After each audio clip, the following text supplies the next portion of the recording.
Au sud de la Thaïlande, sur l'une des plus belles plages de l'île de Koh Samui, Sarah, une Française, est en plein travail. On installe le tapis de pétale, normalement c'est beaucoup plus facile quand il n'y a pas de vent, mais là aujourd'hui c'est un peu compliqué. Tu leur as fait signe d'essayer d'aller plus loin ou pas? Elle met la dernière main aux préparatifs d'une cérémonie qui aura lieu dans moins d'1 heure.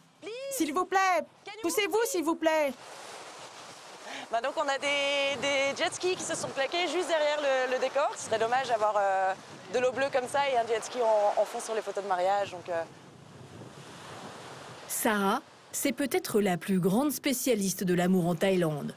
Depuis 3 ans, cette wedding planeuse, originaire de la région de l'île, travaille pour une clientèle essentiellement française. Et elle est débordée par le succès. Premier événement de la journée, une demande en mariage. Et voilà. Le bouquet est déposé, c'est une demande surprise. Donc il va réussir à entraîner sa future femme en plein milieu du décor. Il va ramasser le bouquet au sol et il va lui faire sa demande en mariage. Et là, normalement, elle devrait commencer à comprendre que tout est fait pour elle. Donc les larmes sont garanties même. Avant de s'installer sur cette île de rêve, la Française a travaillé pendant 7 ans dans la publicité à Bruxelles. Une autre vie qu'elle ne regrette pas. Des fois, on travaille dans des villas privées, des fois, on travaille sur des plages qu'on privatise, des fois, on travaille sur des bateaux. Donc, j'avoue que retourner dans un bureau fermé, ça serait plus possible maintenant. Pour surprendre la jeune femme, Sarah a tout organisé. Le couple doit arriver dans quelques minutes. Donc là, on est des clients. Le photographe est un peu plus loin, en embuscade. Ça y est, ça y est. Hello! Le couple arrive. Bonjour. Ils pensent se rendre à une fête en blanc organisée sur la plage. Ils ont fait le voyage avec leurs amis qui, eux, sont dans la confidence. Voilà, elle est en train de comprendre que c'est elle la star de l'événement. C'est le moment tant attendu. Guillaume, loin des oreilles indiscrètes, fait sa demande à sa belle. Nadège est ouvrière spécialisée. Guillaume, lui, travaille dans la maintenance. Ils ont 2 enfants et vivent ensemble depuis 15 ans à Rouen. La Thaïlande les faisait tous les deux rêver depuis longtemps. Moi, Nadège, accepte ta demande en mariage pour t'aimer, t'honorer, te respecter, te chérir.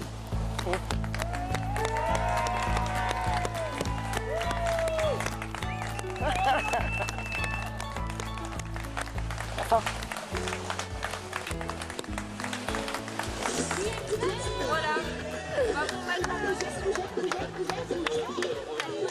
Adeline, la meilleure amie du fiancé, a fait 10 000 km pour participer à la fête.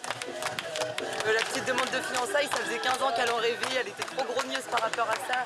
Et son mari m'a dit allez, on fonce, je veux demander ma femme en mariage. Et on a tout fait pour essayer de trouver quelqu'un sur place, ce qui était vraiment pas évident. Et au final, je suis super contente de Sarah. Merci encore, merci beaucoup. Je te fais une bise. Ouais. On n'a même pas une temps de se dire bonjour avec tout ça. Merci beaucoup, Sarah. On les connaît pas et en fin de compte, on partage un moment très important de leur vie. Donc même pour nous, émotionnellement, c'est toujours énorme. Prix de départ pour une cérémonie les pieds dans le sable, 1 000 €. La Thaïlande attire de plus en plus de Français chaque année. En 10 ans, le nombre de visiteurs a triplé. Ils viennent profiter du soleil d'hiver, de la mer turquoise et surtout d'une destination où la vie n'est pas chère. On est bien, ça se raconte pas, on est bien. Kamel et ses copains habitent en banlieue parisienne. La Thaïlande est devenue la destination fétiche des jeunes des cités françaises. Bienvenue en Thaïlande, tu vois. J'ai l'impression d'être dans un endroit c'est fréquenté par la jet set et nous, jeunes de quartier, on est ici, donc ça fait bizarre un peu. Ce qui est nouveau, c'est que la Thaïlande est devenue l'Eldorado des jeunes retraités français. C'était mon rêve et puis voilà qui se réalise. Nous déménagerons avec Richard et Brigitte. Ils viennent d'abandonner leur charcuterie de Lyon, leur famille et leurs amis pour s'offrir cette villa de rêve. Ça saute trop. Elle est pas belle la vie, hein? En fait, de plus en plus de Français s'installent en Thaïlande pour y faire du business. C'est le cas de Marine. Son père est un grand chef cuisinier. Il lui a confié le restaurant gastronomique qu'il vient d'ouvrir en plein cœur de Bangkok. Là, on vous attend en tournant. On se dit, attends, c'est la fille d'un chef étoilé, il faut qu'elle assure, quoi. Pour d'autres, la bonne fortune est venue à moins de 20 ans. Antoine et Victor en savent quelque chose. Ces petits Français sont la coqueluche des Thaïlandaises. Ils sont des stars de la boxe thaï, le sport national. Comment dire en anglais, on est hot, quoi. Et les magazines, ils aiment bien ça. Et après, ça leur fait vendre plus d'exemplaires. Donc c'est sûr, ça leur plaît. Aujourd'hui, 50 000 Français ont déménagé au pays du sourire. Quelques bonnes bouteilles de Bourgogne, un petit peu de foie gras, quelques truffes.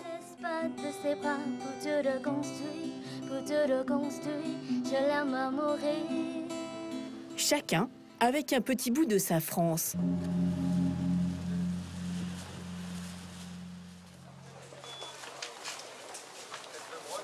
Pour Richard, la route de la Thaïlande commence dans ce petit marché à Chassieux, près de Lyon. C'est la dernière fois que j'ai le plaisir de vous servir. Et oui, mardi, je pars à l'étranger, donc voilà. Dans les îles? Thaïlande. J'ai toujours vécu pour mon travail et tout depuis l'âge de 14 ans. Il arrive un moment, il faut savoir s'arrêter. Ma plus ancienne cliente. Et ma plus gentille cliente. Ça va bien, ouais. Oui. Ouais. C'est des clients que je sers depuis 38 ans. Ça fait plaisir de les voir, ça fait plaisir de leur dire au revoir. Richard est boucher charcutier depuis 50 ans. Et il a décidé de tout quitter pour prendre sa retraite à 10 000 km de sa région, en Thaïlande. Ça fait suffisamment d'années qu'il travaille. Donc voilà, il a bien mérité sa retraite et qu'il en profite bien. Hein. Je trouve qu'on arrive à un âge, ce qu'on n'a pas pu voir avant, ce qu'on n'a pas pu faire avant, il faut le faire, quoi. Pour moi, c'est un changement de vie. Bon, allez, travaillez bien, les mecs. C'est le matin du grand départ. Cette nouvelle vie au bout du monde, Richard va la partager avec Brigitte, sa compagne depuis 8 ans. Ça rentre là-dedans, ça? C'est fini, là? Voiture, commerce, ils ont vendu tout ce qu'ils possédaient. On laisse la maison. Richard a aussi vendu sa maison à sa fille avant de partir. Le couple quitte la France avec 4 valises et un petit Yorkshire, MJ. Ah, sur mon téléphone, il vient. Très vite, maman. À prendre l'avion? Brigitte et Richard sont déjà partis 8 fois en vacances en Thaïlande. Mais ce jour-là n'est pas comme les autres. Vous êtes cons, hein? Je surveille les valises. Oui, oui. Ah, j'y crois pas. Leurs amis et leurs enfants leur ont préparé une petite surprise. Vous n'allez pas te laisser partir sans nous, hein? Brigitte a une fille et un garçon d'un précédent mariage. On s'appelle au plus vite? Ouais. Tu viens au plus vite? Hein? Ouais. D'accord? Tout va bien se passer, ouais, t'inquiète pas. Richard aussi a 2 enfants. Et il est grand-père. Ça va bien? T'es bien réveillé? On va prendre l'avion, papy. Hein? Au revoir, ma chérie. Bon voyage. Merci. C'est génial et c'est dur en même temps. Qu'est-ce qui est dur? C'est l'absence. Mais c'est de plus l'avoir tous les jours au téléphone, de plus le voir. Mais c'est une super aventure, il va être très très bien là-bas.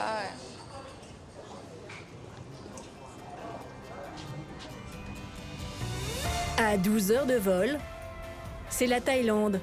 Et c'est 12 mois d'été par an.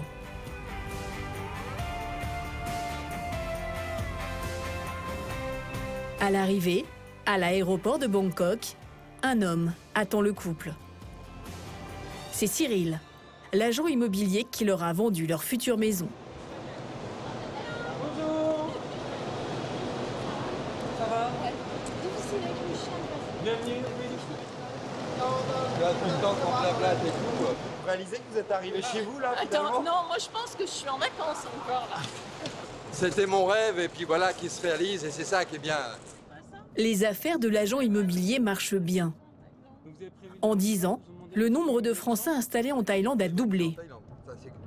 Il y a le soleil, il y a la gentillesse, le sourire des Thaïlandais, le besoin de sécurité, il y a une qualité de vie pour un prix qui est modique. Voilà, on a un pouvoir d'achat qui est 2 à 3 fois supérieur ici en Thaïlande qu'en France. Ils se rendent directement à 180 km vers le sud, dans la ville de Hua Hin, le Deauville thaïlandais. Située au bord du golfe de Thaïlande, la ville est une destination de week-end prisée des habitants de Bangkok. Ils viennent profiter de ces 11 golfs, d'une plage de plusieurs kilomètres de long et des marchés typiques de la région. La famille royale thaïlandaise y possède plusieurs palais pour les vacances. Richard et Brigitte ont fait construire leur maison à quelques kilomètres du centre-ville. Le chantier s'est terminé la veille de leur arrivée. Bonjour, bonjour, ça va? Comment allez-vous? Bien. Ça va? Bonjour. Ils sont accueillis par le promoteur, un Hollandais établi sur place depuis 10 ans. Ouais. Vous êtes un peu curieux, non? On est venu là pour ça quand même. T'es un peu stressé. Jusqu'ici, le couple n'a vu sa maison qu'en photo et sur plan. Donc, le villa. Ah, ça, par terre, c'est magnifique. Hein. C'est bien. C'est très très beau. Hein. Franchement, Un bon choix. Il rentre super bien. Hein. Avec la couleur de la piscine, je pense que l'ensemble est magnifique. magnifique, oui, c'est Magnifique. magnifique. Franchement, super joli, vraiment. Jusque-là, ça va. Hein? C'est magnifique. Il faut voir l'intérieur d'abord. Il faut voir l'intérieur. La villa fait 180 mètres carrés. Elle est livrée avec une cuisine équipée, 3 chambres et 3 salles de bain. La piscine fait 8 mètres de long. Il y a même une petite maison pour les invités. Les vases sont magnifiques. Hein? Ah ouais, vous avez vu, hein? Elle a bien choisi, hein? Vous avez vu ça? Coût total, 180 000 €. Mais ils ne seront jamais propriétaires du terrain. En Thaïlande, les étrangers n'ont pas le droit de posséder la terre, seulement de l'occuper pendant une période de 30 ans renouvelable. Ça inquiète beaucoup de monde en France, mais nous, alors absolument pas, parce que je trouve ça assez logique. Finalement, la terre appartient aux Thaïlandais, elle reste aux Thaïlandais, et il n'y a aucun problème de ce côté-là. Moi, je suis carpédienne, je vis au jour le jour. C'est-à-dire que, si tu veux, qui te dit que dans 30 ans, tu seras encore là? 30 ans, c'est loin. On a moins l'âge. Vous avez... Oui, mais bon, voilà. Tu te dis, bah voilà, tu vas en profiter, et puis voilà, on verra bien. Tu sais, la vie... Et puis bienvenue. C'est prévu quand la crémaillère alors? La crémaillère, c'est pour bientôt. Mais le couple doit d'abord se meubler. Richard et Brigitte ont un budget limité. Mais en Thaïlande, les bonnes surprises se trouvent souvent au coin de la rue. Ça arrive seulement. On voit bien que... Regarde, c'est magnifique ces trucs. C'est le cas ce matin. L'étal d'un marchand ambulant attire leur attention. Ils vendent du mobilier de jardin. Il y a juste un détail qui cloche. We go to the house. House. Je comprends pas anglais. La barrière de la langue. Le problème, c'est de lui faire emmener. Je sais pas comment lui dire, elle comprend pas. Donc ça va pas être possible. Heureusement, Brigitte a une idée. Ouais, mais justement, mais parle thaï. On appelle de l'aide à une jeune femme thaï qui va lui parler en thaï. Elle appelle son agence immobilière. En fait, c'est le seul numéro de téléphone qu'elle connaît dans le pays. Ça vous inquiète pas un peu d'être dans un pays... On dépend des autres? Ouais, où vous dépendez des autres, où vous parlez pas la même langue. Oui, mais la preuve, ça ne nous inquiète pas du tout, puisqu'on peut se débrouiller. On se débrouille tout le temps. On se débrouille tout le temps. Il y a toujours... Voilà, l'avantage de la Thaïlande, c'est toujours quelqu'un de serviable qui va venir dire « Oui, ben, j'arrive et je vais vous aider à acheter ce que vous voulez acheter. » Voilà, c'est ça la Thaïlande. Une employée de l'agence arrive 5 minutes plus tard. Kessama va prendre les choses en main. Bon alors, lequel vous voulez? Lequel? Celui-là. Richard et Brigitte sont intéressés par 2 transats, 2 chaises et une table basse avec les coussins assortis. C'est un saut de trottoir. Elle est pas belle la vie? Hein? Franchement. C'est même fait pour faire des choses interdites en pleine rue. C'est trop fort ça, non? Ça vous étonne qu'ils achètent des meubles dans la rue? Oui, je pensais qu'ils iraient dans un grand magasin. Mais pas là. D'habitude, les étrangers ne font pas ça. Non, pas vraiment. En fait, c'est incroyable qu'ils achètent des meubles comme ça dans la rue.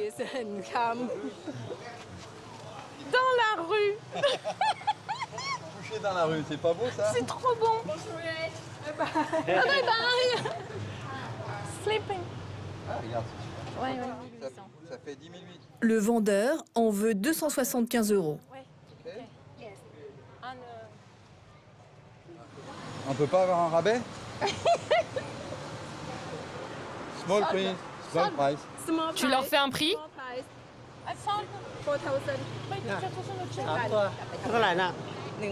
Allez, tu leur fais à 250 €. Ok, allez.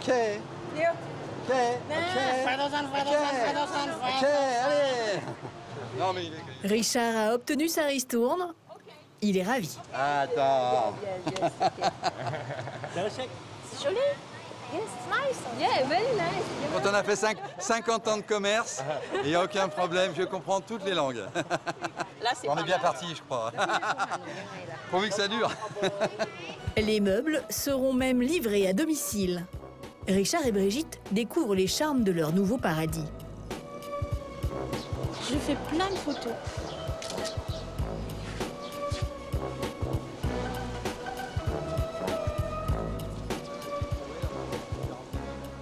Il y a ce genre de bord de mer en France? Bien sûr, la Côte d'Azur est magnifique. On sait que tous les retraités voudraient aller vivre dans le Midi, il y en a déjà pas mal et tout. Une maison comme la nôtre, ça vaut 800 000 € dans le Midi. Ça vaut 900 000 €. C'était trop cher, pour, on va dire, pour nos, On pouvait pas. pour nos moyens. Après à peine quelques jours sur place, la France leur paraît déjà très loin. Il est plus jeune, là. Il pète le feu, là. Vous le sentez vraiment? Ah bah oui, vraiment. J'ai qu'à penser à une chose, c'est qu'est-ce qu'on va faire demain pour pouvoir s'occuper aussi. Nous retrouverons Brigitte et Richard dans un mois, lorsqu'ils auront emménagé.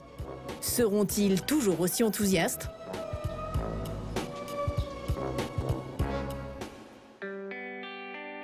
Cet engouement pour la Thaïlande, on le retrouve surtout chez les vacanciers.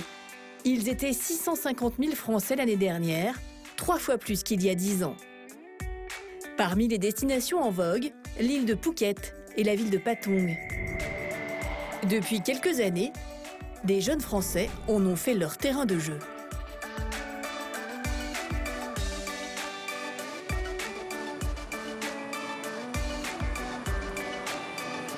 Parmi eux, ces 3 copains venus de Nanterre en région parisienne.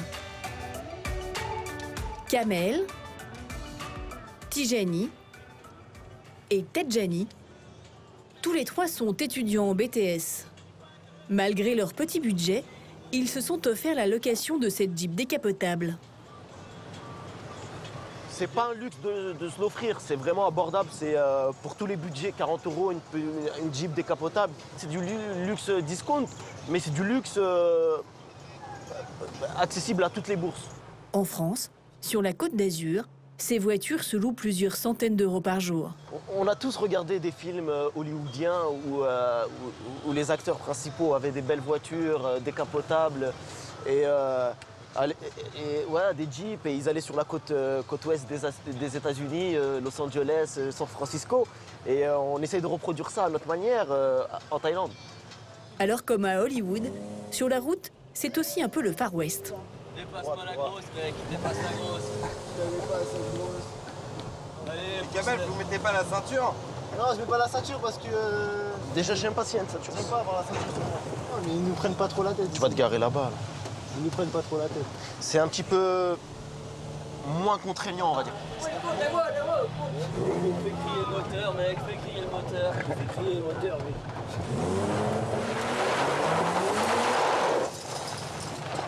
Putain, je suis un vrai grandeur. Yeah, man, on est arrivé à destination. Cool, mec, on va à la plage, mec. C'est ça, les vacances. Par contre, là, il y a un problème technique, on sait pas enlever la clé. On loue des voitures, mais on sait pas enlever la clé. On la met en P. Elle est en P. T'as appuyé sur clac. Finalement, c'est un touriste français qui vient leur sauver la mise. Merci.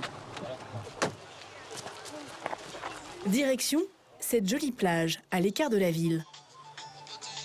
On est tranquille, on est bien posé ici. On est bien, on est entre nous. Il y a beaucoup de Français qui viennent sur cette plage. C'est un lieu de rencontre. Comme sur Paris, quand on va en terrasse, on discute, on échange avec les gens. Ici, c'est pareil. Juste, on est au soleil et je trouve que c'est encore mieux. Alors forcément, la conversation s'engage avec les voisins de Transat. Et forcément, ce sont des Français. Nanterre. Non mais toi, c'est la première fois? Deuxième. Deuxième aussi. Ouais. Je suis venu une première fois à 3 semaines, célibataire. Là, je suis revenu avec madame. On est en voyage de noces, hein? C'est vrai? Ouais, on est venu direct. Ouais. Ouais. Ah, direct le soir du mariage. Ouais, exact. On a justement choisi notre date de mariage par rapport à notre destination. Franchement, je reviendrai. Je suis venu célibataire, marié, je reviens avec mes enfants. Parce qu'il y a moyen de tout faire, c'est génial. Les Thaïlandais, ils sont top. Franchement, ils sont top. Là, on fréquente une plage où il y a pas mal de Français. On sait pourquoi, c'est parce qu'on peut fumer un peu la chicha, on est tranquille ici. Ils sont très gentils, très sociables. Malgré que nous, les Français, on n'a pas une très bonne réputation. On est plutôt avares, comme gens. On aime bien garder notre argent et négocier tout. On négocie tout, hein, manger, le restaurant, l'hôtel, le taxi, les scooters. On négocie vraiment tout, malgré que le taux de change, il est pas mal. Hein. Ça nous rassure un peu d'être entouré des mêmes gens qui viennent des mêmes quartiers que nous, qui viennent des mêmes villes que nous pratiquement, donc c'est plus agréable. Tu vois, dans le sud de la France, par exemple, on est 4 jeunes là, si on se pose à côté d'une famille, on va peut-être être mal vu, tu vois. Sur cette plage de Phuket, Kamel et Tejani sont traités comme des VIP. Les Thaïlandais font tout pour choyer cette clientèle qui ne se refuse rien. Ce jour-là, les 3 copains embarquent pour une excursion vers l'île de Koh Phi Phi. Je pense qu'on va passer une très bonne journée. Ils ne sont pas seuls. Autour d'eux, une trentaine de touristes de toutes les nationalités et un guide un peu surprenant.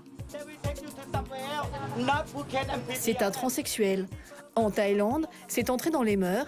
On les appelle les ladyboys.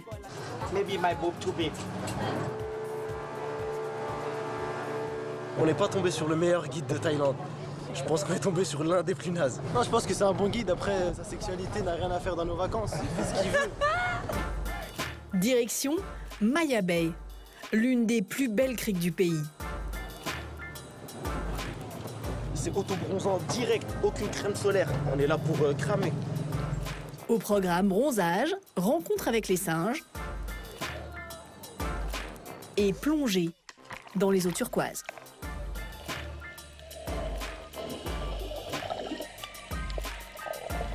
Sous l'eau ou sur l'eau, à chaque étape, les jeunes gens n'oublient pas de faire des photos pour épater les amis restés en France. Voilà, toujours dans les réseaux sociaux. Pourquoi? Bah, faut poster. Faut des likes, des j'aime pour montrer à tous les copains, à la famille et tout, qu'on est sur une île paradisiaque, quoi. On a l'impression de vivre des vacances de millionnaires ou de milliardaires. Pour des jeunes étudiants qui ont la chance de bosser un petit peu, on a l'impression de vivre des vacances de privilégiés.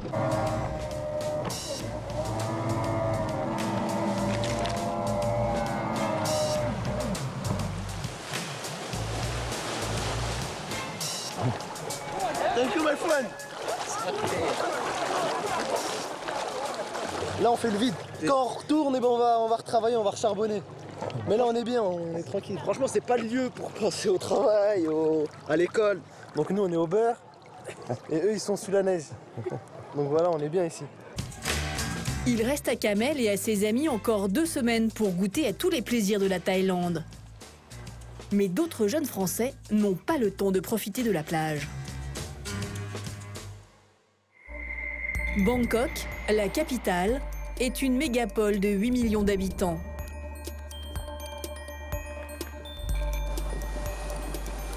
Elle est connue pour ses temples pittoresques, ses embouteillages, son énergie permanente, mais aussi pour sa cuisine, l'une des meilleures du monde. La ville compte plus de 9000 restaurants.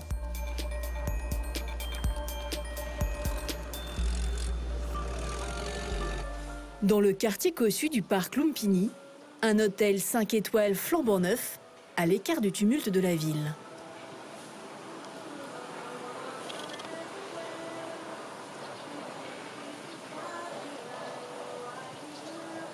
Au premier étage, un restaurant au nom bien français, le GEM. C'est la table d'un grand chef étoilé français, Jean-Michel Laurin.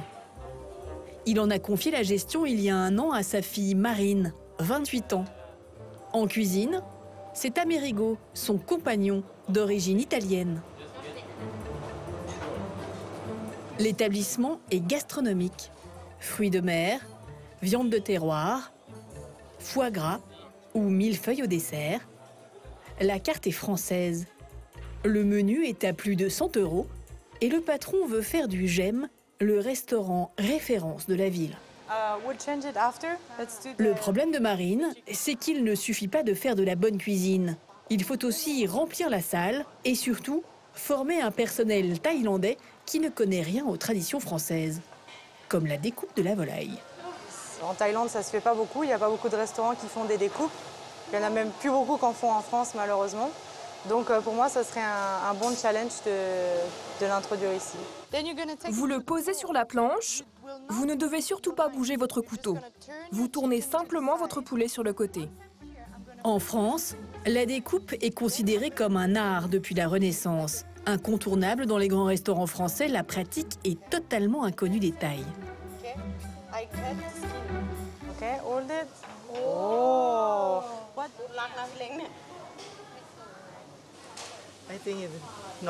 Nous, ici, c'est très différent. Les Thaïlandais ne se compliquent pas la vie. On le coupe et on le mange. Côté cuisine, Amerigo concocte les grands classiques de la gastronomie. Et pour cela, il fait venir des produits frais qui arrivent tous les jours de France. C'est des huiles Gilardo spéciales. Elles sont parties quand? Elles sont parties, je pense, hier soir. Elles sont en forme, vous pensez? Ah oui, je pense bien. Ouais. Normalement, elles gardent la forme à 4 ou 5 jours. C'est clair que là, elles sont pas très contentes. On va les ranger au plus vite. France, ça France, les cailles de Charente.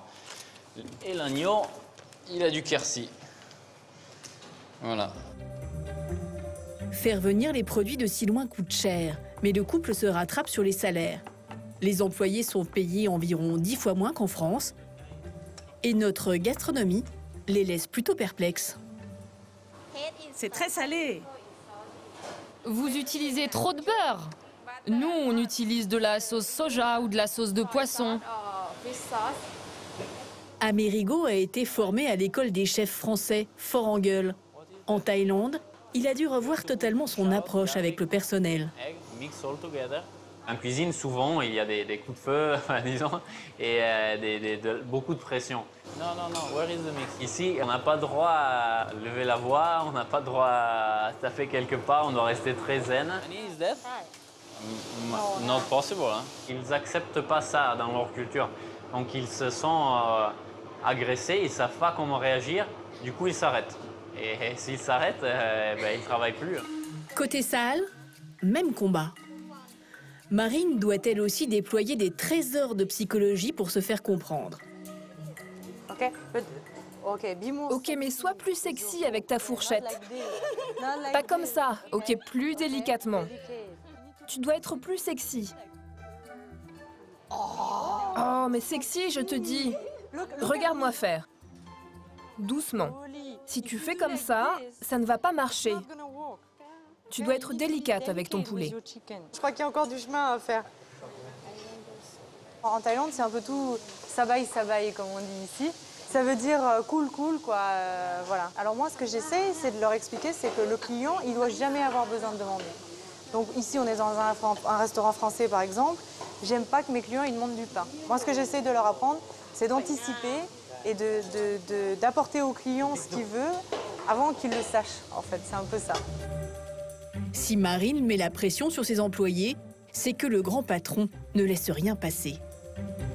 En Bourgogne, à Joigny, le père de Marine est le chef de ce Relais et Châteaux étoilé au Michelin.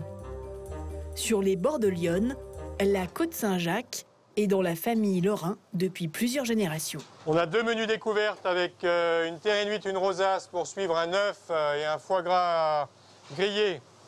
Et pour suivre un boudin, une Saint-Jacques. Dans son restaurant, le père de Marine vise l'excellence. Produits, texture, couleur, chaque assiette doit être composée à la perfection. C'est la marque de fabrique de Jean-Michel Lorrain. En salle, même exigence. Le service se doit d'être impeccable. Et c'est comme ça depuis 60 ans. Car ce sont les grands-parents de Marine qui ont lancé l'affaire. Marine, j'ai toujours entendu dire depuis toute petite, moi je prendrais le restaurant de papy. C'était sa vocation. Lorsque Jean-Michel Lorrain a décidé d'exporter cet héritage à 10 000 km de la Bourgogne, il a choisi de le confier à sa fille et de tenter sa chance à Bangkok. Il se passe déjà beaucoup de choses au niveau gastronomique, que ce soit au Japon, Hong Kong, Singapour. Ce sont des places qui sont déjà bien marquées. Il y a beaucoup de Français qui sont déjà partis là-bas. Et Bangkok était une ville encore un peu à défricher. On était quand même là dans les premiers et je trouve que c'est intéressant d'arriver dans les premiers plutôt que d'être dans les derniers, quoi.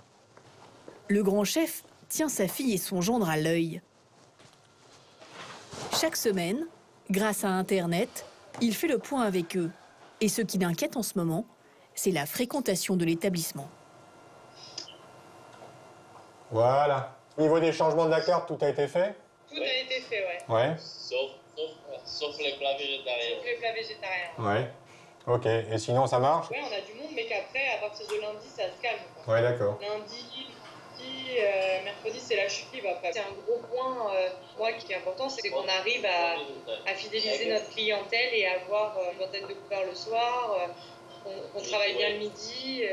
Le restaurant, même si ça fait 1 an qu'on est ouvert, reste un nouveau restaurant et il faut le faire connaître. Donc ça passe beaucoup par des promotions, par le bouche à oreille, par des gens qui viennent, qui reviennent, qui amènent des amis. 1 an après leur ouverture à Bangkok, Marine et Amerigo ont réussi à hisser le restaurant en haut du classement des établissements de la ville.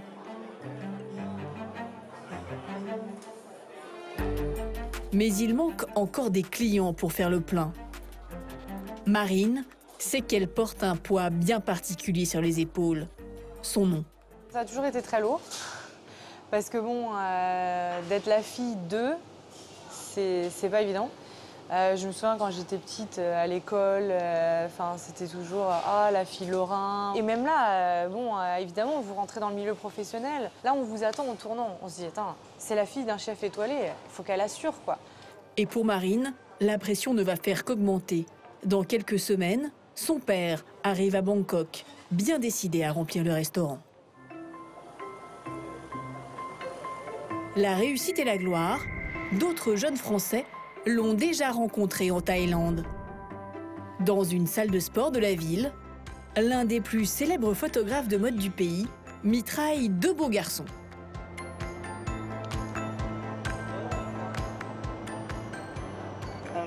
Rapprochez-vous un peu l'un de l'autre. Ne me regardez pas. Accrochez vos bandages. Victor et Antoine doivent faire la une d'un magazine masculin très en vogue en Thaïlande. J'aime toujours pas trop mes cheveux. Ils sont frères et sont nés dans le sud de la France. Les gens ils pensent que faire des photos c'est facile souvent, mais c'est pas facile. Il faut connaître les poses, il faut savoir faire des mimiques avec son visage et tout. Et si on est habitué, comme pour nous, ça va, mais pour d'autres personnes, ça serait sûrement un peu plus dur. Le photographe thaïlandais est tombé sous leur charme. Ils sont très sexy. Ils ont de très beaux corps, de beaux muscles. Ça m'excite beaucoup de travailler avec eux. Victor a 22 ans et Antoine 25. Ils vivent en Thaïlande depuis presque 10 ans et sont devenus des stars grâce au sport national, la boxe thaï. Ils comptent parmi les meilleurs boxeurs du monde.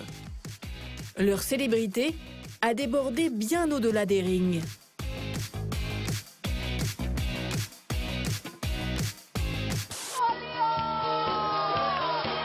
Les voilà dans des sitcoms,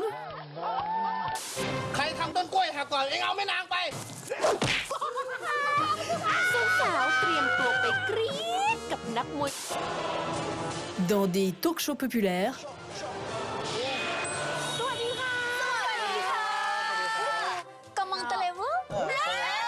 les deux Français sont devenus la coqueluche des jeunes Thaïlandaises. Elles rêvent de leur gueule d'ange et de leur tablette de chocolat.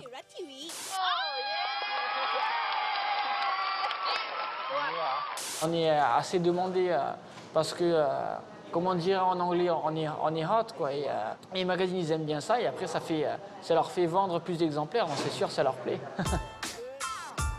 Pour se maintenir au top de leur notoriété, les sourires ravageurs ne suffisent pas. Encore faut-il rester à la hauteur de leur réputation de champion. Cela se passe loin des spotlights.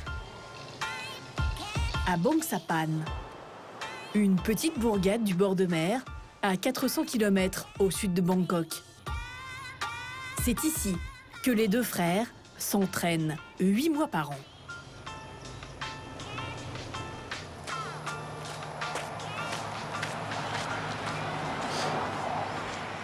C'est le matin, on est parti courir à 6 h.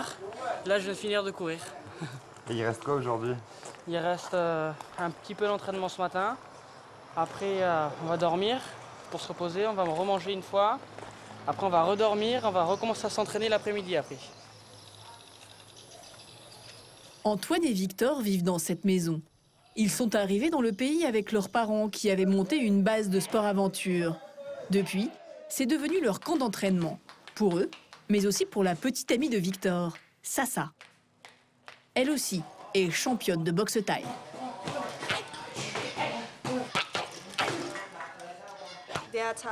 Ils ont beaucoup de talent. Ils sont très doués. Et ils n'ont pas seulement des beaux visages comme tout le monde peut le penser. Ce sont aussi de très bons combattants. Ils ont découvert la boxe thaï un peu par hasard. Quand ils sont arrivés en Thaïlande, ils avaient 10 ans. À l'époque, ils sont les seuls étrangers du village. Et ils ne parlent pas un mot de thaïlandais. Alors, les journées sont un peu longues. On voyait des gamins qui couraient tous les jours devant la maison. On se demandait, ils vont où ces gamins? Un jour, on les a suivis et on s'est rendu compte que c'était une école de boxe. Et voilà, on a commencé à s'entraîner et tout. On y allait pour jouer, en fait. Pour jouer.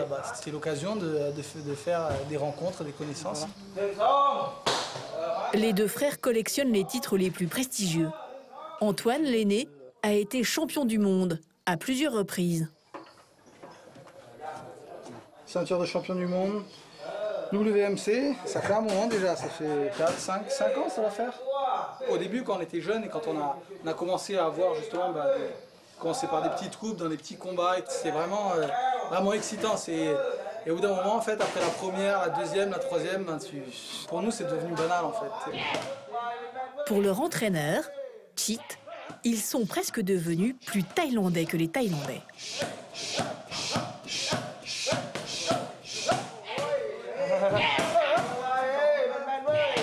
Les Thaïlandais sont pas jaloux que deux Français deviennent champions?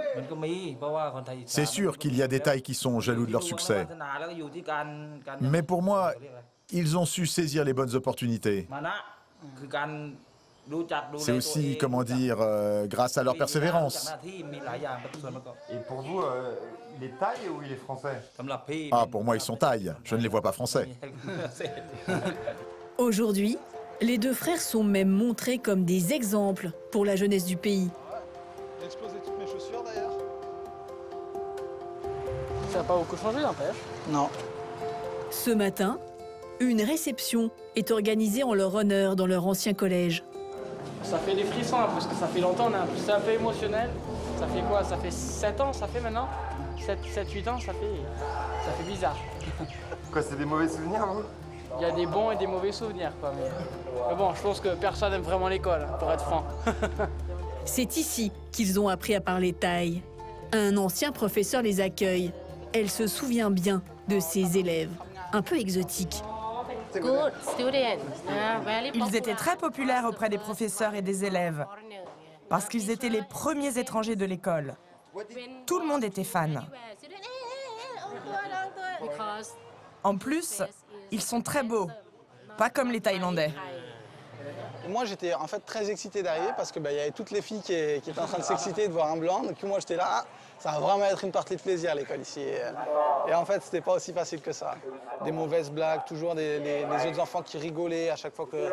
En plus, quand on essaye de parler une langue et qu'on se trompe sur des mots, ils se fichent de nous et tout, c'était pas facile au début.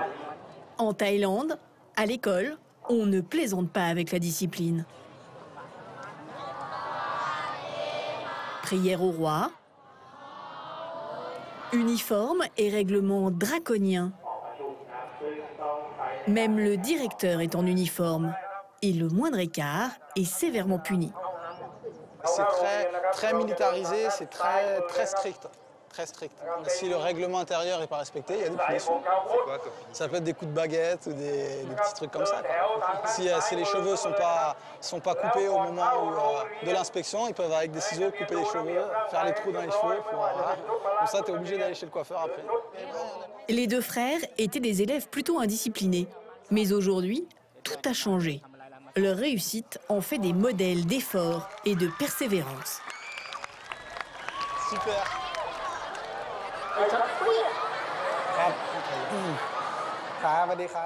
Bonjour à tous.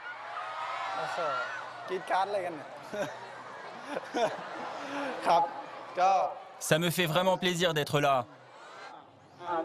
Je me suis toujours dit qu'il fallait étudier pour réussir, parce qu'aujourd'hui, sans études, on ne peut pas y arriver. Et on n'est pas tout seul. Il faut aussi se construire pour aider nos parents. Voilà. Antoine et Victor ont particulièrement la cote auprès de la gente féminine. Les jeunes Thaïlandaises se battent pour une photo ou un autographe avec les deux Français.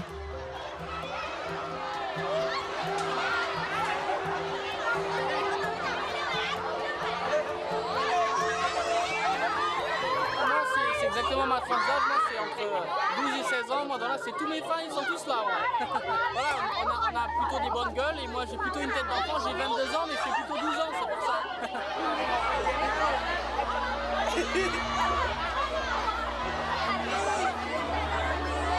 C'est pas pour la boxe, c'est parce qu'ils sont mignons que vous les aimez. Oui. Vous êtes des boxeurs ou des pop stars? Bah, à dire que ça aide. Voilà, on est un peu des deux maintenant. C'est ça, c'est un peu les deux maintenant. Parmi leurs plus grandes fans, il y en a une qui ne manque aucun de leurs combats. Ce soir-là, à l'Académie royale de police de Bangkok, 8000 personnes se pressent dans le public. Aux premières loges, il y a Tiani, la mère d'Antoine et Victor. On s'y attendait pas du tout, ça a commencé un peu comme un jeu pour eux. Petit à petit, ils ont gravi tous les échelons et voilà, maintenant ils sont arrivés là et on s'en est pas vraiment rendu compte quelque part et on est super contents. En coulisses, c'est le papa, Serge, qui est aux premières loges. C'est lui qui coache ses fils pendant leur combat. C'est la chair de notre chair, quoi. Donc on les connaît, on sait comment ils réagissent, on sait comment ils sont physiquement, psychologiquement. Quand c'est le moment du combat, on va avoir les mots pour eux. C'est la part du coaching qui va leur permettre à la fois de surpasser ou de faire les bons choix pendant le combat. Victor, le plus jeune, est le premier à combattre.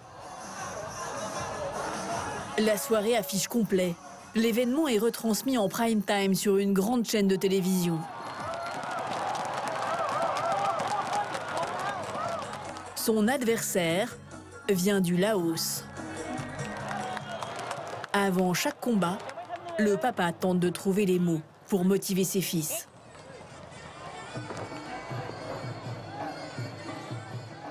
La boxe thaï est un sport rude. On peut utiliser les poings, les pieds, les genoux et les coudes.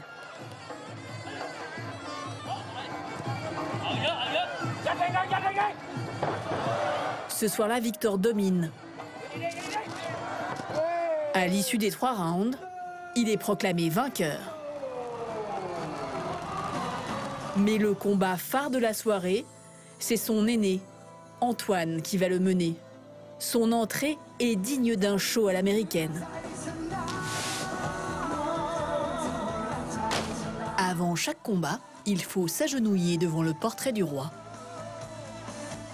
Son adversaire ce soir est américain. Il vient de Chicago. Avant de combattre, les deux boxeurs se livrent à un étrange rituel, le ramuei, censé repousser les mauvais esprits. Antoine a gagné tous ses combats depuis plus d'1 an.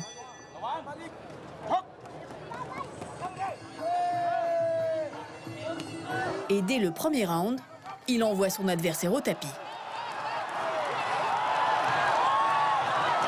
L'Américain ne s'en remettra pas. Au deuxième round, il est mis KO d'un coup de coude.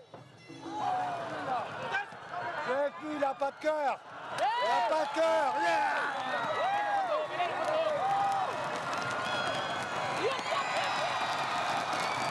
Sa maman est ravie et sa petite amie, une star thaïlandaise, aussi.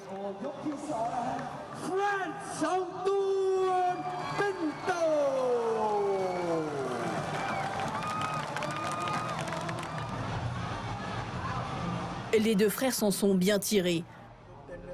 Pas de marque au visage, seulement un gros hématome au tibia pour Victor. Ça fait partie de la boxe, après on ne peut pas sortir d'un combat sans avoir mal, c'est normal. Les gens sont contents, les combats sont bien passés, il y a eu du spectacle. Et le plus important, c'est de faire plaisir à tout le public qui vient. C'est ça la règle numéro 1. Grâce à leur combat, les frères Pinto empochent environ 100 000 € par an chacun.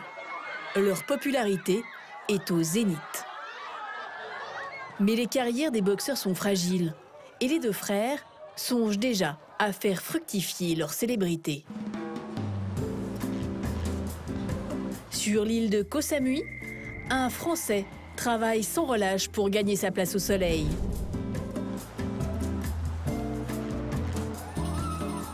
Cette petite boucherie est devenue un passage obligé pour les Français de la région. Yann Rover, le patron, s'est installé ici il y a 8 ans. Moutarde de Dijon, côte de bœuf, foie gras, tout renvoie à la France dans sa boutique et à son sud-ouest natal, où il a appris son métier en famille. Cette photo-là, elle date de 1903. Ça, c'est mon arrière-grand-père. Ça, c'est mon grand-oncle. Et ça, c'est moi, 4e génération. Je crois que c'est génétique, hein. Après on a ça dans le sang. Hein. Quand il y a tant de générations qui ont pratiqué ce métier, automatiquement, ça coule dans les veines. Les grands-oncles et tout, il dit qu'il est en Thaïlande, il fait une boucherie, et puis en plus, ça marche pas trop mal. C'est une satisfaction au niveau de la famille. Qu'est-ce qu'il vous fallait? La communauté française de Koh Samui forme l'essentiel de sa clientèle. 1, 2, 3, 4, 5, 6 convives. Il faut prendre 6 pièces. Ça fait du bien de temps en temps, pas manger de la nourriture thaï, pas manger un petit retour aux sources, ça fait du bien aussi. Yann vit depuis 2 ans avec Noi, une Thaïlandaise. Ils travaillent ensemble. Elle est tombée sous le charme du boucher et de ses steaks à la française. Je ne connaissais pas ce genre de viande. C'est français et ça coûte trop cher pour les Thaïlandais. Mais c'est bien meilleur que le bœuf thaï. En même temps que sa compagne, Yann a adopté toute sa famille. Il a embauché sa belle-mère à la boucherie. Il s'occupe de la mise sous vide, elle fait aussi le ménage, la vaisselle, tout ça. Enfin, là, beaucoup de responsabilités. C'est un petit bout de bonne femme, mais qui travaille vraiment super. Alors, petit problème de communication, parce que je parle très peu thaï et elle ne parle pas anglais. Mais avec les gestes, tout ça, bon, ça va, il n'y a pas de problème, on se comprend. Donc je vais lui dire, hein, mamie, stock, hein. Ok, voilà, elle sait que c'est le stock, elle va l'amener là-bas. Pour les commandes, en anglais, on dit order. Donc pour séparer, mamie, this stock and this order. Pour mamie, il n'y a pas de doute, Yann est le gendre idéal. Il fait partie de la famille. Il est devenu comme mon fils. Et ses petits-enfants sont toujours dans les parages. On ne peut pas à la garderie, on est là pour travailler. 50 brochettes to make it. Pit patou.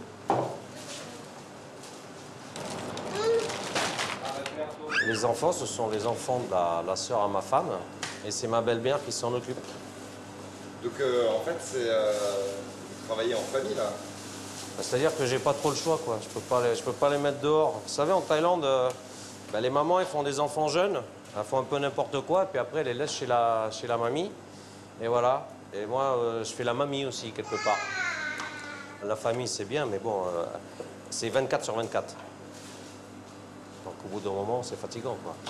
Il y a l'avantage et les avantages et les inconvénients. Parce qu'aujourd'hui, je suis avec ma copine, ça va bien. Demain, on se dispute. Il y a tout le monde qui part. Du jour au lendemain, Yann s'est donc retrouvé chef de famille nombreuse. Alors, les crapauds?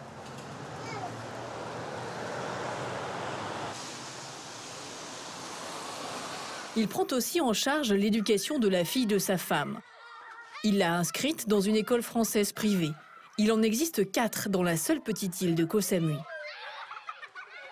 Dans cette école, la jeune fille côtoie une trentaine d'enfants d'expatriés français.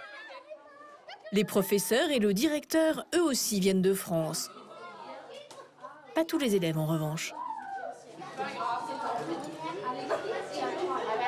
On a aussi des Italiens, des Russes.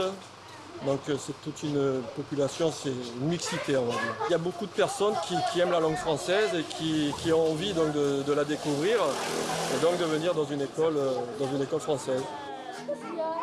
Dans ce petit bout de France en Thaïlande, l'école enseigne depuis le cours préparatoire jusqu'au bac. Je n'ai de rien et voilà que je tue. Je suis le gardien du sommet de cette nuit, je l'aime à mourir. Vous pouvez détruire tout ce qui vous plaira et ne qu'oublier l'espace de ses bras pour te reconstruire, je l'aime à mourir. La douleur, toutes les guerres, pour être si fort aujourd'hui.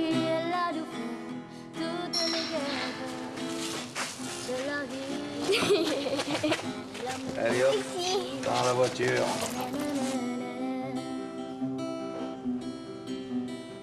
Quim, moi je l'ai connue, elle était toute petite. Je l'ai connue, elle avait 3 ans. Elle a pas connu son papa. Et moi, quand je suis sorti avec ma copine et puis que ça commençait à être sérieux, je vais pas dire non, je sors juste avec toi et je veux pas ton enfant. Donc il faut accepter. Et j'ai accepté sa fille. Pourquoi es-tu contente d'apprendre le français?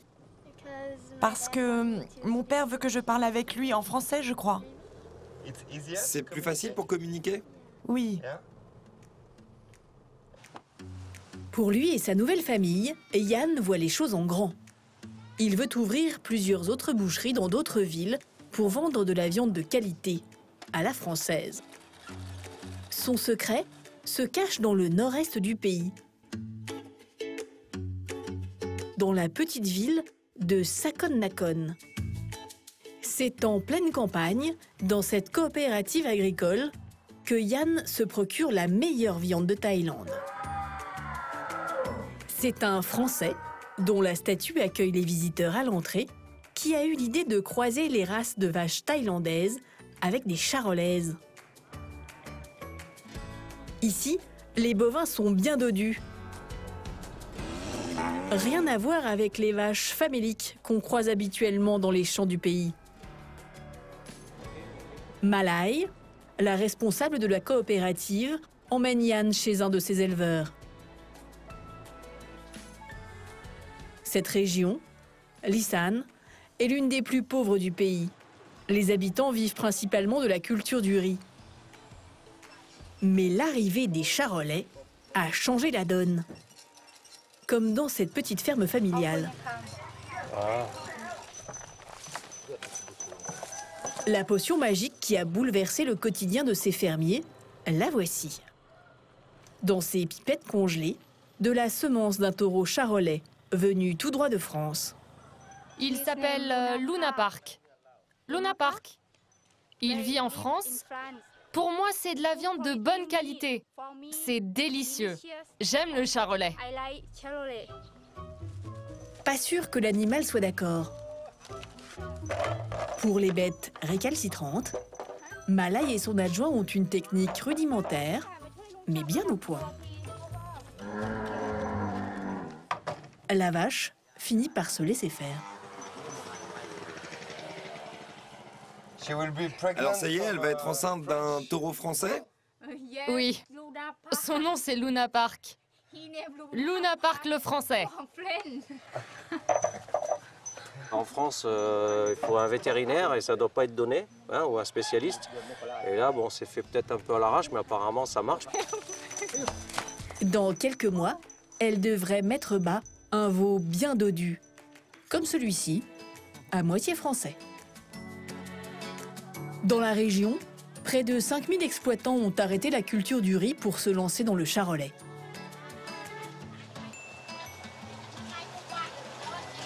Là, ça ressemble à une charolaise qu'on pourrait trouver dans les prés français? C'est très proche, très très proche. C'est un 75% charolais.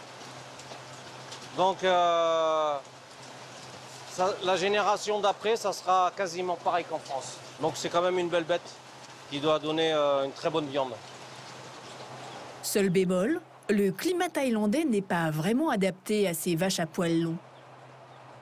Il a chaud parce qu'il a beaucoup de sang européen. Les Thaïs n'ont pas chaud. Lui, quand il a chaud, il devient grincheux avec ses poils longs. C'est pour ça que je lui mets le ventilateur. Pour Yann, le but est d'arriver à acheter le maximum de ces bêtes pour achalander ses futures boutiques. C'est bien que je sois là, faut discuter par rapport au volume, vu que on est installé sur Phuket aussi, puis qu'on va essayer de développer Pattaya, on va essayer de créer une chaîne. You prepare for me and sell? Reste à négocier les prix. Et là, c'est le choc des cultures. Encore un problème de négociation. Et là, elle ne peut pas me répondre.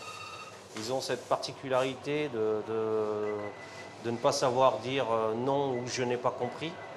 Alors ça, c'est le plus dur parce que autant dire j'ai pas compris ou non ou quoi, non, ils vont pas vouloir perdre la face, ils vont oui, oui, et en fin de compte, c'est pas du tout ça, quoi. Donc il faut s'adapter. La discussion se terminera malgré tout dans la bonne humeur.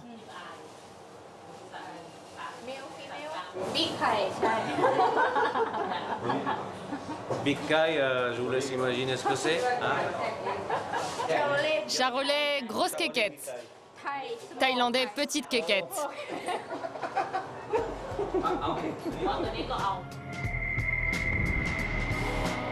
À Bangkok, au restaurant J'aime, nous retrouvons Marine Lorrain. Et dans les cuisines, son compagnon, Amerigo. Ils se sont affairés toute la journée pour que le restaurant soit impeccable, car ce soir, ils attendent une visite exceptionnelle.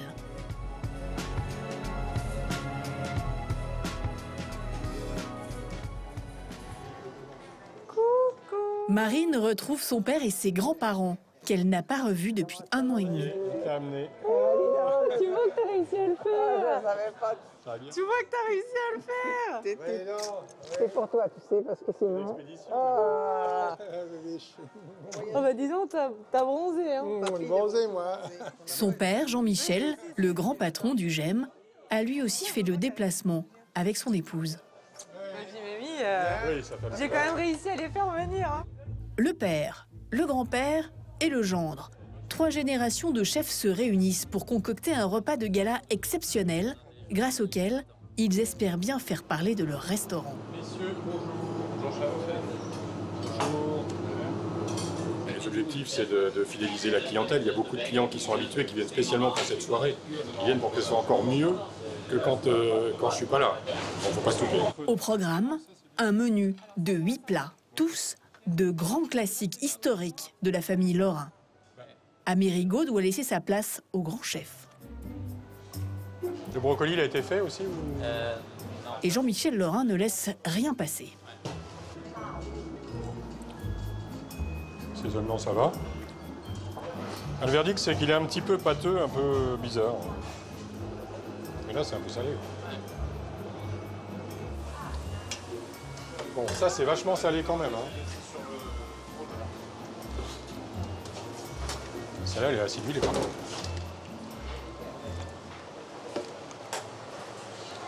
Là, on devrait pas être mal. Faut goûter. De toute façon, en cuisine, il n'y a pas de miracle, faut goûter. Quand on a compris ça, on a déjà compris pas mal de choses en cuisine. Avant d'arriver en Thaïlande, Amerigo a travaillé pendant 1 an dans le restaurant de Jean-Michel Laurin. Alors certaines habitudes sont difficiles à perdre. C'est pas courant d'appeler son beau-père chef, quoi. Ceux qui ont été non-chefs, ils restent des chefs à vie d'une certaine manière. Tant que je dois pas appeler Marine chef, ça va. C'est quand même son chef, hein, malgré tout. Et je pense qu'il le considère plus comme son chef que comme son beau-père, d'ailleurs.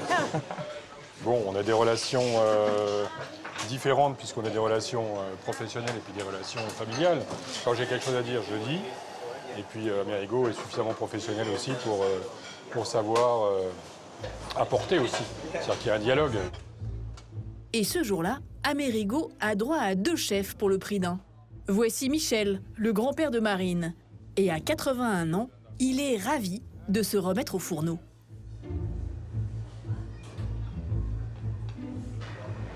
Ça fait combien de temps que vous n'aviez pas enfilé le tablier? Ah, ça fait un moment, hein. Oh, les salauds.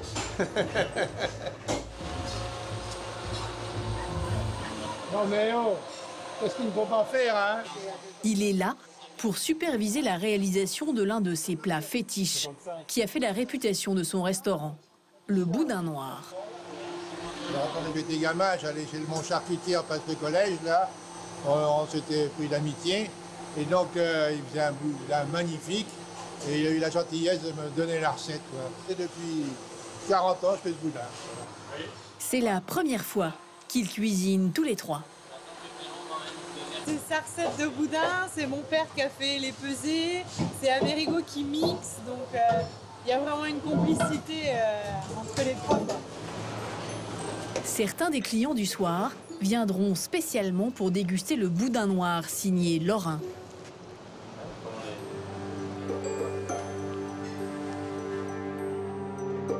Côté salle, Marine doit familiariser ses employés thaïlandais à cette recette bien de chez nous.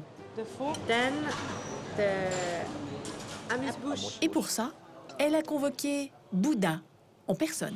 Ça s'appelle le boudin. Répétez après moi. Boudin. C'est comme Bouddha. Boudin. Quand je fais mes meetings, j'essaie toujours de tourner ça un peu à la rigolade. Parce que si je dis un truc qui les fait rire, ils vont s'en rappeler. Donc j'essaie toujours de jouer un peu sur les mots, ou voilà. Donc là j'ai dit Bouddha, ok, ils vont se rappeler boudin, Bouddha. C'est des trucs un peu mémotechniques, mais avec moi ça a toujours marché, et donc j'essaie de leur faire la même chose. Après le boudin, le rouget à la provençale. Les employés doivent assimiler des années d'histoire gastronomique en quelques minutes. Le défi ne semble pas les impressionner. C'est amusant ou c'est stressant? Non, pas de stress, c'est marrant. Non, non, on est une super équipe. J'ai même l'impression de devenir un vrai Français. Le dîner commence dans quelques heures. La grand-mère de Marine est elle aussi une figure de la gastronomie. Elle a été la première femme sommelière en France. Et elle se remet au travail à l'accueil avec beaucoup d'émotion. Je regarde Marine travailler et puis un peu dans ma tête, je me renvoie à mes débuts, quoi. Ça me rappelle ma jeunesse. On a quitté une petite gamine, puis on retrouve une jeune femme, quoi. Elle est en pleine possession de ses moyens, elle dirige ça comme il faut, comme de main de maître, quoi. Elle voit tout. Ça, elle tient de son grand-père pour ça, encore plus que de moi. C'est ce que j'ai dit. Lui, quand il y avait un truc qui n'allait pas, hop, il le voyait, c'était sûr. We have 2 menus, 2 amuse-bouches can go. Ce soir, le menu est à environ 300 €. Malgré ce prix élevé, le restaurant affiche complet pour la première fois depuis son ouverture. Un foie gras et un rouget. Followed by 2 caviar, followed by 2 foie gras terrine, followed by 2 red mallet, 2 sea urchin, 2 scallop, 2 lamb. Then we will finish with meat. Le sans faute est obligatoire. C'est pas forcément du stress, c'est de la concentration. Oui. C'est faire attention à ce qu'on fait et puis commencer à anticiper un petit peu tout ce qu'on a pu voir avant, être sûr qu'il soit bien prêt. One red mullet, table 17. Mais au moment du service, la tension monte en cuisine. Tiens, donnez un coup de main à finir les 8 rougets, là, parce qu'il y a les 14 caviars qui attendent. Là. Ils en repartent. On a quoi, 4 agneaux? 4 et 1, rapidement, très rapidement, c'est long. Allez, 14, en urgence. Oui, mais quand ils viennent à 5 places, vous les enlevez pas, ok? Donc toi, tu sors en salle, on est en train d'envoyer, ok? Ok. Le but est qu'en salle, les clients passent le meilleur moment possible.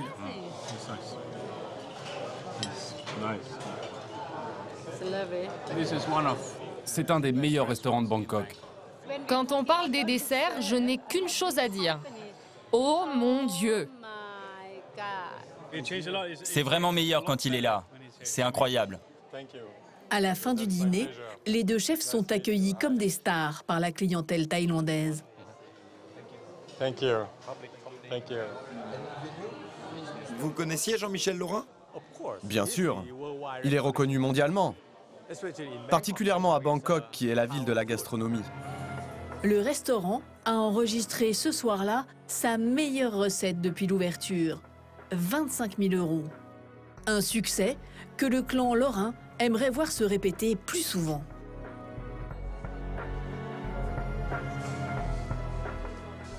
Et donc l'objectif pour l'année à venir, c'est quoi? C'est nous qui fixons ou c'est qui décide? Arriver à avoir une régularité, avoir des clients un peu tous les jours régulièrement, c'est-à-dire que pas avoir des moments où on passe un peu à travers et des soirées où il n'y a rien, quoi. Donc là, ça va être vraiment un travail. Il va falloir continuer à bosser pour faire encore mieux connaître le restaurant et puis que le bouche à oreille fonctionne. Marine et Amerigo ont encore 1 an pour atteindre cet objectif. Chez les Laurin, on espère secrètement qu'ils prendront un jour la succession du restaurant familial en Bourgogne.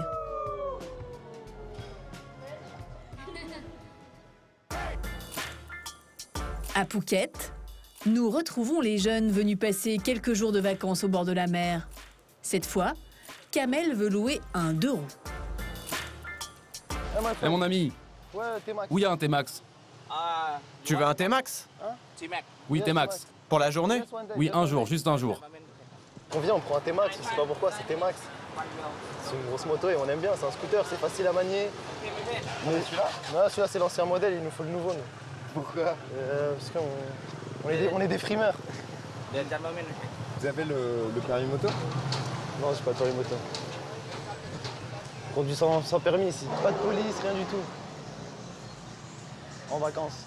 Le T-Max est un scooter très puissant qui vaut 10 000 € à l'achat en France. Il y a beaucoup de Français qui veulent des T-Max? Oui, beaucoup de gens. Beaucoup de gens de ton pays, des Français. Les Français sont bons clients? Parfois, ils roulent vraiment trop vite. Mais bon, ils veulent s'éclater avec leur T-Max. À cette période de l'année, beaucoup de Français me louent des motos. Kamel, c'est quoi ce casque? Quel casque tu as? Ouais. C'est mon casque que j'ai ramené de France, parce que regardez. Regarde à quoi il ressemble leur casque. Tu crois qu'on va mettre ça sur notre tête ou quoi? Impossible. On dirait un bol. C'est bon pour prendre ses Kellogg's, c'est tout. La location coûte 30 € par jour, le prix de la frime à Phuket. Direction le sud de la ville, dans ce quartier baptisé les 4000, en référence à une cité de la Courneuve. C'est ici que la plupart des jeunes Français sont installés pour les vacances. Kamel vient retrouver ses copains de Nanterre qui ont loué un appartement.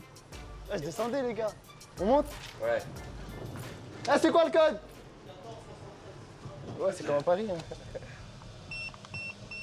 Je me rêve quoi. Tranquille. Tranquille. Grâce à de petits boulots en France, ils ont pu louer ce loft, tout confort et climatisé. Là, on a un grand lit, il y a le salon, avec des fauteuils, la télé. On la regarde pas trop la télé.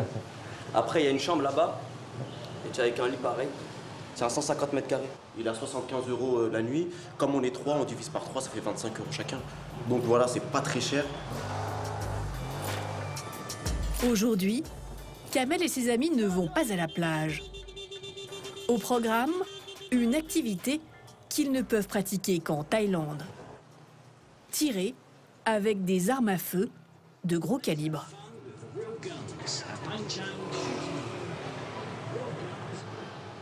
C'est combien pour le fusil à pompe? Mohamed, fusil à pompe. Moi, je pense que je vais prendre le petit, là. Je vais jouer au policier.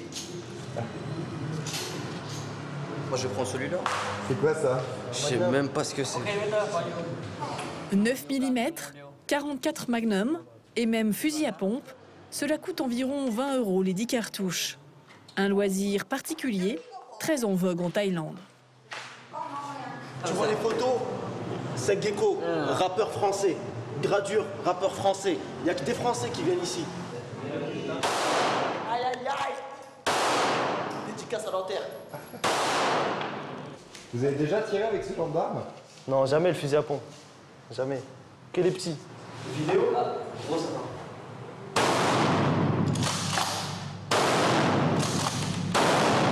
Ça fait mal à l'épaule un peu. C'est un truc, hein. C'est quoi le plaisir en fait? On tire pas tous les jours avec ça, tu vois. Et en France, il faut des permis d'armes, il faut des trucs. Ici, il n'y a pas besoin. Ta monnaie, c'est ton permis. Donc, il n'y a pas besoin.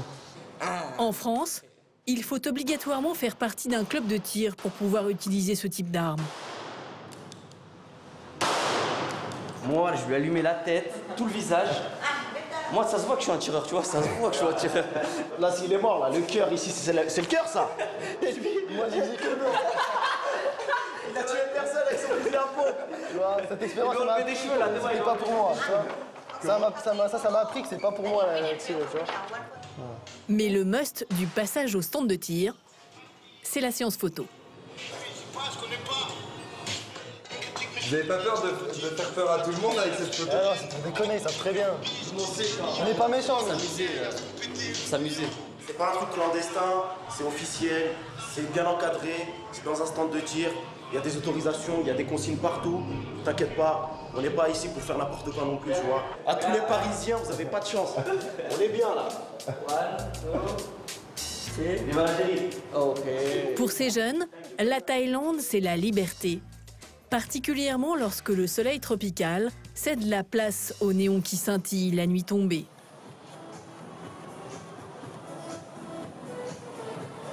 Sur Bengla Road, la rue de la fête, des milliers de touristes emplissent les bars à filles et font la fête jusqu'au bout de la nuit.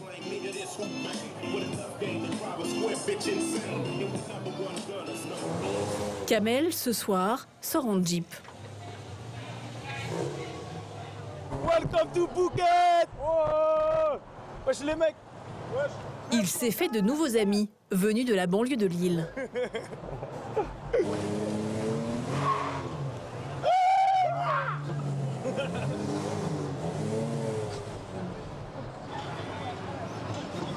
Est-ce que tu penses qu'en France on pourrait faire ça?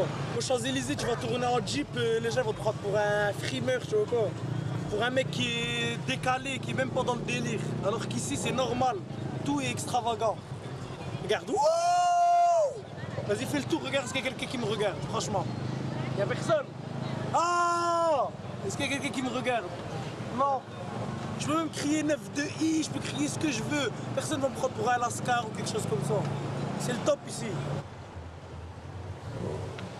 Pour commencer la soirée, Kamel et ses copains ont rendez-vous dans le quartier des 4000 dans un restaurant halal, le French Touch.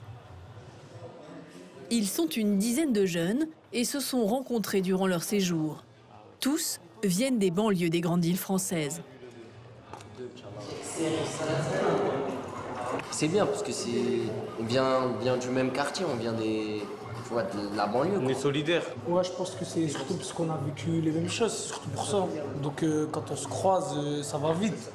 On parle des mêmes choses, on a les mêmes sortes d'intérêts, donc la connexion, elle est très rapide. C'est de la fibre optique, tu vois quoi. Le patron du restaurant s'appelle Tunam. Il est lui aussi originaire de Nanterre et s'est installé en Thaïlande il y a 5 ans. Sa clientèle se compose presque exclusivement de jeunes des cités. Ils ressentent toujours le besoin de se retrouver entre Français, manger français, rester avec des Français. Et ce qui est vraiment incroyable, c'est qu'ici, ils arrivent à se réunir de plusieurs quartiers, d'endroits différents, de pays différents. Des fois, ça peut créer une tension. Mais ici, en fait, elle n'existe pas. Tout le monde est en Thaïlande, tout le monde est en vacances, tout le monde est là pour s'amuser. Le menu est une copie conforme des snacks des quartiers français. En fait, vous avez toutes les grosses escalopes à la façon italienne un peu, mais les Français raffolent de ça, quoi. Et les plats thaïlandais, ça reste une minorité de Français qui mangent ça, quoi. C'est-à-dire sur un groupe de 10, il y en aura peut-être un qui va manger thaïlandais, les 9 autres vont demander français. C'est vrai, vous mangez pas thaïlandais? C'est dur, c'est dur. Pourquoi? Mon ventre n'est pas habitué. Mon ventre est habitué aux grosses pâtes, grosses frites, gros burgers, comme d'habitude. Ici, Tunam, c'est aussi un peu le grand frère. Certains, en vacances dans les 4000, peuvent parfois être un peu turbulents.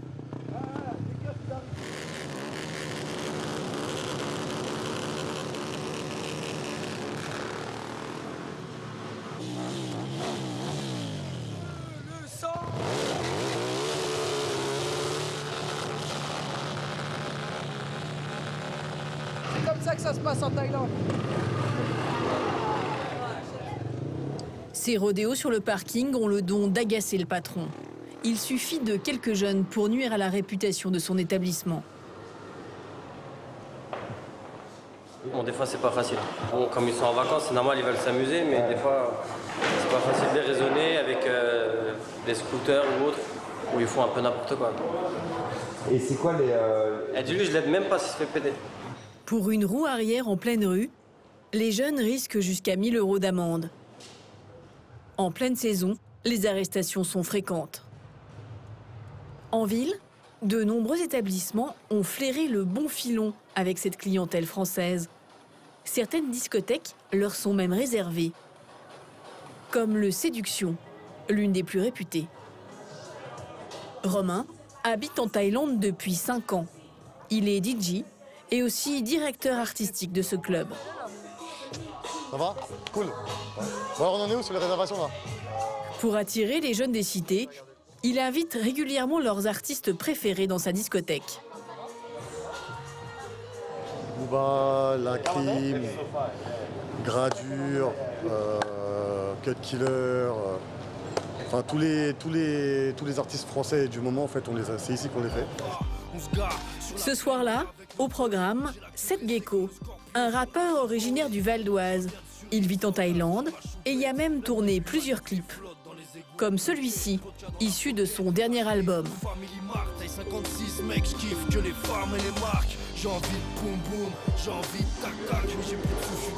C'est un ami de Romain, et dans ce pays, Seth Gecko est comme un poisson dans l'eau. On a délocalisé la France en Thaïlande. Il y a tout pour les Français. Tout pour qu'ils soient à l'aise. C'est quoi par exemple? C'est-à-dire les restaurants halal, les chichas, les rappeurs, tous les rappeurs, tout le microcosme du rap français est venu se mettre à Phuket. Il y a un créneau ici à saisir. C'est Planète Rap chaque année à Phuket. Avec ce concert, Romain espère faire salle comble. Ici, on vient pour voir les rappeurs, mais aussi pour être vu, quitte à flamber un peu. Voilà, là, t'as l'échelle du prix. Donc ça, c'est la première, plus spécialité de France. Ouais. Donc là, le premier prix. Ce Mathusalem de vodka coûte 1 300 €. On en vend pas mal parce que c'est moins cher qu'en France aussi. En moyenne, les boissons coûtent 3 fois moins cher qu'en France. Et l'entrée de la discothèque est gratuite. En plus, on peut rentrer en tongs. On leur ouvre les portes. Donc c'est ce qui fait aussi qu'au final, ils se retrouvent dans une bonne ambiance parce qu'ils ne sont pas stigmatisés, on ne leur met pas de barrière. Donc ils sont là pour s'amuser, ils sont contents, ils sont dans une bonne ambiance et on n'a pas de problème. Pas de nana obligatoire? Pas de nana obligatoire. Ils vont les trouver à l'intérieur. À l'intérieur, nous retrouvons les jeunes rencontrés au restaurant français. La classe, c'est d'avoir une table située près de la scène. Mais pour cela, il faut passer à la caisse.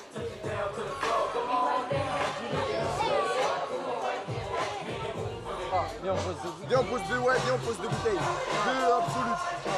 C'est obligé la bouteille? Non, c'est juste pour primer, c'est pour ça qu'il veut prendre une bouteille. C'est une manière d'aborder les filles. Voilà, c'est un beau côté festif de la Thaïlande. Ils ont payé 30 € chacun pour 2 bouteilles de vodka. Certains, musulmans pratiquants, n'en boiront même pas.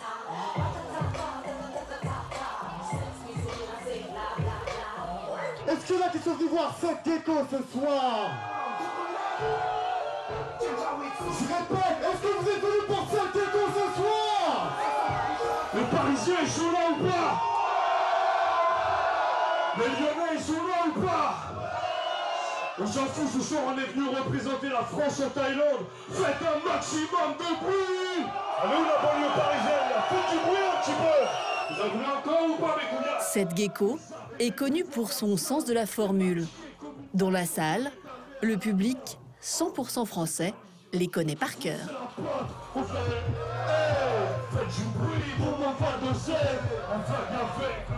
Pour les copains de Nanterre, entre musique et nouvelles rencontres, la soirée ne fait que commencer.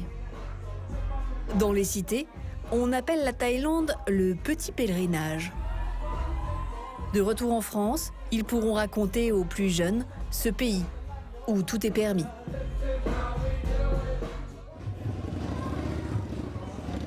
En Thaïlande, la nuit, les rencontres sont faciles. Un business tarifé et illégal dans lequel certains Français se sont lancés. Cela se passe dans ces bars. Il y en a dans chaque ville touristique thaïlandaise. Le Papaïta est tenu par David, un Français. Il l'a acheté il y a 1 an à peine et les affaires marchent plutôt bien. Ben voilà des clients qui arrivent. Et il passe une bonne soirée avec elle, si elle est gentille avec lui, si elle s'occupe bien de lui, il peut très vite tomber amoureux et très vite dépenser beaucoup d'argent. Ça va, Dicap? Yes? Dans son bar, une dizaine de filles travaillent en permanence. Leur rôle est de faire boire les clients, et plus, si affinité. La plupart d'entre elles viennent des provinces pauvres du nord-est du pays, comme Poupée. Elle a 2 enfants et travaille ici depuis 6 mois. J'ai essayé de travailler dans des cafés ou dans des supermarchés, mais ça ne payait pas assez. Combien vous gagnez chaque mois? 50 000 bahts. 50 000 bahts, c'est 1 300 € par mois. 5 fois plus qu'un salaire de vendeuse dans un magasin.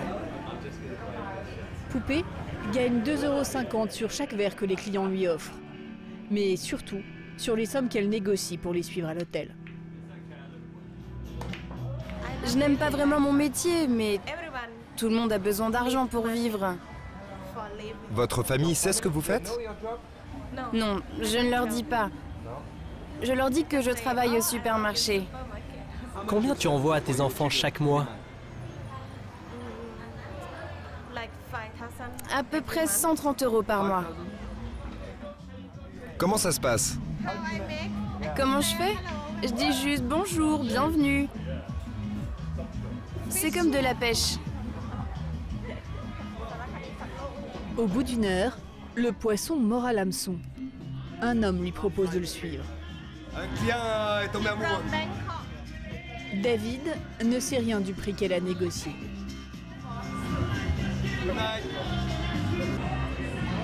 Mais pour avoir le droit d'emmener Poupée, il a dû payer à David un forfait de 300 bahts, soit 8 €. Il y a 200 bahts pour le bar et 100 bahts pour la fille. Ce qui compense le moment qu'a gagné, c'est les boissons que la fille aurait pu consommer. En Thaïlande, la prostitution est illégale, mais la police ferme les yeux. En France, un métier comme celui-là serait interdit, vous irez en prison, vous serez considéré comme proxénète.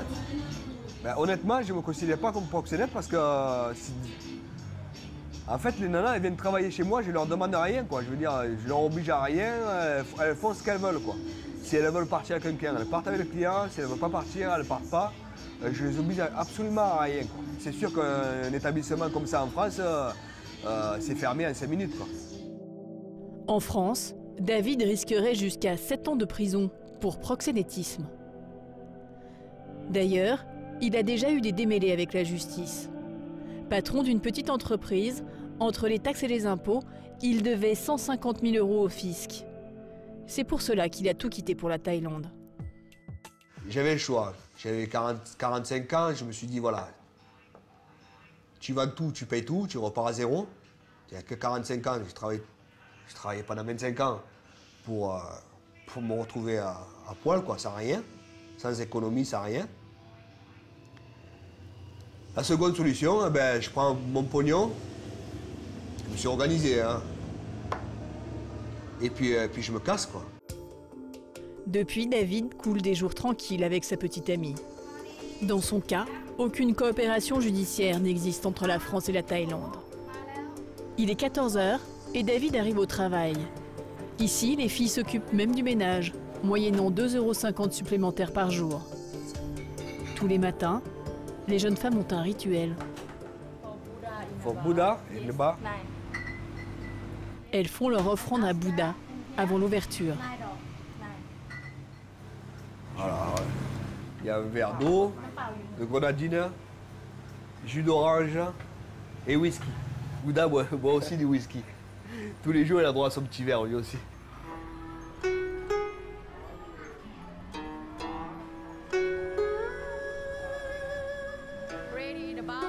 On veut qu'il y ait beaucoup de clients dans le bar, vous savez.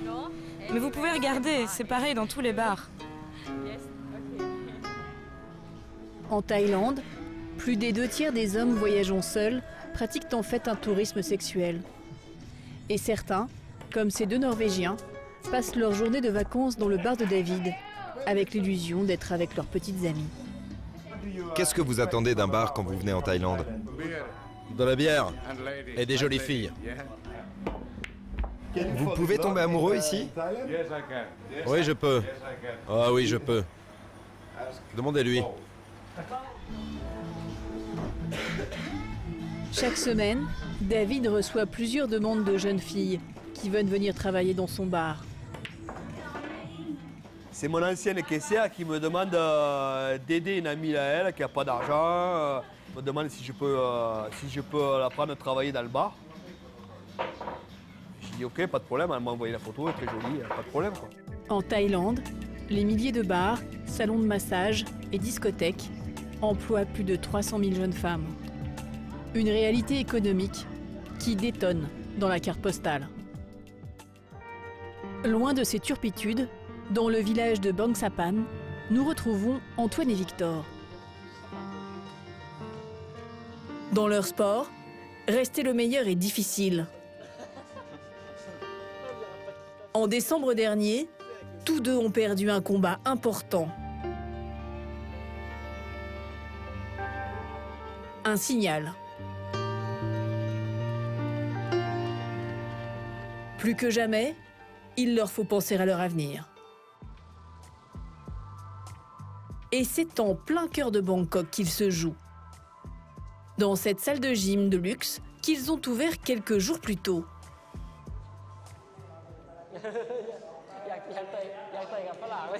Bon voilà, c'est notre gym. On a un ring ici pour les personnes qui veulent faire du sparring, du corps à corps et tout. Là, on a un grand espace pour tout ce qui est fitness, entraînement. Victor et Antoine veulent s'appuyer sur leur popularité auprès des femmes pour s'attirer un maximum de clientes. C'est justement ça qu'on veut amener, c'est pour ça qu'on ne fait pas un camp de boxe professionnel, pour qu'un grand public, un public plus élargi, dont les filles qui puissent comprendre que c'est pas un sport où on a besoin d'avoir peur, on peut en faire juste pour s'entretenir, juste pour apprendre la boxe, apprendre à se défendre, sans avoir à se taper et à rentrer à la maison avec des bleus partout. Cette jeune femme est l'une de leurs premières clientes. Ils sont vraiment forts. Alors j'avais envie d'essayer pour voir si je pouvais progresser. Forcément, quand tu sais que ça y est, tu vas arrêter ta carrière, forcément tu te dis après qu'est-ce que je vais faire, comment est-ce que je vais m'en sortir, voilà, vu qu'on a fait ça toute notre vie, mais c'est pour ça qu'on prépare ça avant d'arrêter, parce qu'on n'a pas encore complètement arrêté. C'est une nouvelle vie, parce que là, on change de quelque part de business, d'activité tous les jours, et voilà, c'est super pour nous. On va dire que c'est pas une nouvelle vie, on va dire que c'est un prolongement d'expérience, on va dire. Un prolongement d'expérience, des nouveaux challenges. Ils ont investi 250 000 € dans cette salle. Leur gain sur 2 ans de carrière. Pour qu'elle soit rentable, il va leur falloir trouver des clients. Beaucoup de clients. Mais ça ne leur fait pas peur. Aujourd'hui, on va tourner une émission, je crois que c'est de cuisine, un truc comme ça, mais en gros, c'est pour faire la promotion de notre gym qu'on vient d'ouvrir, etc. Donc c'est continuer à faire des émissions de télé tout en promotionnant notre nouveau business, quoi. L'émission est un peu loufoque. Et les 2 animateurs adorent faire les clowns.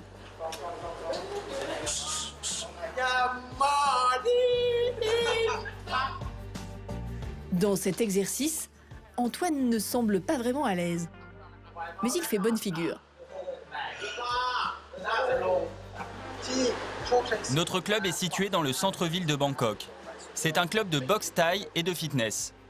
Vous avez un numéro de téléphone? On va l'incruster en bas de l'écran.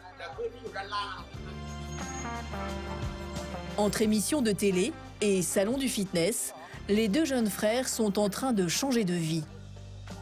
Les 2 boxeurs sont en train de devenir des chefs d'entreprise. À la place de parler d'un combat, eh ben, c'est un autre combat, c'est le combat du business, c'est le combat de... Et voilà, et puis pour nous, c'est bien, vu que c'est quelque chose que...